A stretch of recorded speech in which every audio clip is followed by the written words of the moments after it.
today we are on day 16. We're going to be playing a game that's going to help with your proximity, it's going to help with your recall, it's going to help boost your middle and your boundaries at the same time, so it's an amazing game for that. The name of the game is Boundary Middle. Okay. So if you don't have a boundary, I'll show you how to play it without one later. And you can switch out the boundary with a stay. So either a sit, a down, or a stand stay, it doesn't really matter.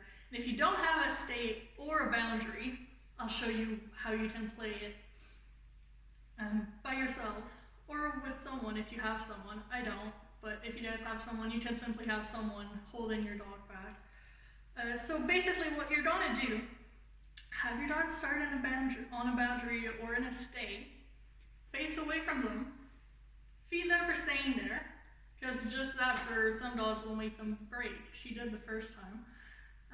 And then what you're gonna start doing is releasing them from the boundary to go into middle. Once they're into middle, feed, feed, feed, feed, feed, release from middle, back on the boundary, feed, feed, feed, feed the boundary. Okay, so the two magic spots for your dog are gonna be in middle or on the boundary. She's tired. Basically, it's just a proof to stay on the boundary or in a stay until released. It helps putting more value into your boundary and into your middle without always doing the same thing. If your dog is getting really good with you being like barely far enough from the bed, so all 4 feet actually have to come off of the bed to be into middle, so not very far. If your dog's doing really good at that, there's a couple of ways you can make it harder on them. Number one is to actually step further away from the boundary. So instead of leaving them barely enough space to get off before they come into middle, you actually leave them a couple of strides. Can you still focus on me and come into middle instead of just goofing off and doing whatever you want? The other thing you can do, so if you look right now, Polka's on her bed that's right beside me. If I were facing this way, it's a straight line to come into middle. If I turn my body like this, she has to actually curl into the middle. And then you can finish by actually facing them completely. Can you wrap around me and come into middle? Okay, so that's your boundary middle. I'm going to send you guys to play it with the boundary, and I will see you in a minute.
around, same way you play it. I'm gonna send you guys now for a quick video on how to play it without anyone else, without a stay, without a boundary. For that, your dog kind of needs to be comfortable enough with a restraint a little bit, because you do need a way to restrain your dog. Either by you holding the leash, holding their collar, holding their chest, holding their harness, it's all gonna work.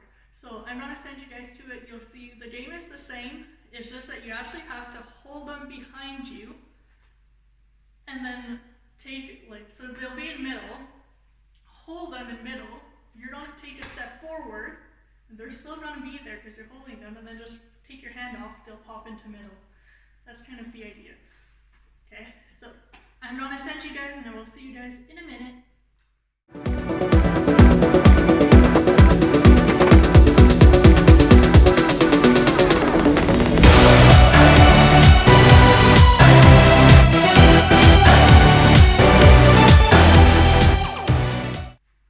So that's how you play your game when you're by yourself and your dog doesn't have a boundary, doesn't have a stay, or you just want to try it a different way.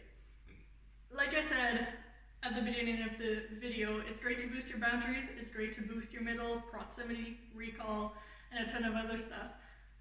I want to see you guys playing, post your videos in the comment, and I will see you tomorrow for day 17.